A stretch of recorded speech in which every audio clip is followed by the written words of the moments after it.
Hello, my name is John. Welcome to this presentation. Today I'm going to show you how to make a password reset disk. Kindly follow the steps one by one. First of all, we'll start by opening the control panel interface. Use the Windows R key, type control panel. It is already there. Enter. In the control panel interface, you go to use accounts. Go to use accounts. Again, use accounts.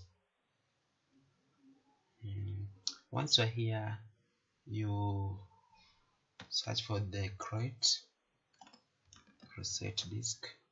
This one, create password reset disk. You enter it. Before you do this process, make sure that you have inserted a flash disk or a pen drive to your computer USB ports. Then you tap next. As you can see, this is my USB drive. You go to next. Current user account, password. Okay, this is the password that you placed in your computer for the the administrative password. In my case, my password is, I will just type it. Type next.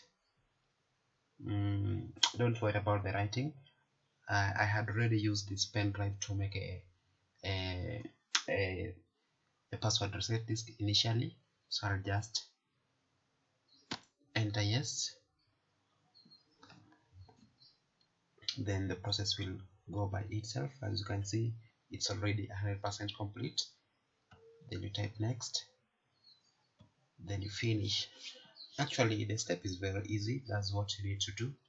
And before you do this, you make sure that you are doing this in your administrative account. So after doing all this, you can eject your USB drive. You can just eject it because it is now good for resetting any password of any computer. Once you eject it, you will go to the computer that the password has been forgotten. Then you insert it. Then you'll try to enter any password of the computer. Then if you enter, it will bring for you the step of resetting password. You reset, and before you reset, you make sure that you've inserted the flashes there. Then you follow the steps one by one. I can assure you that it will be very easy. Thank you for watching this tutorial. Welcome once again for more presentations.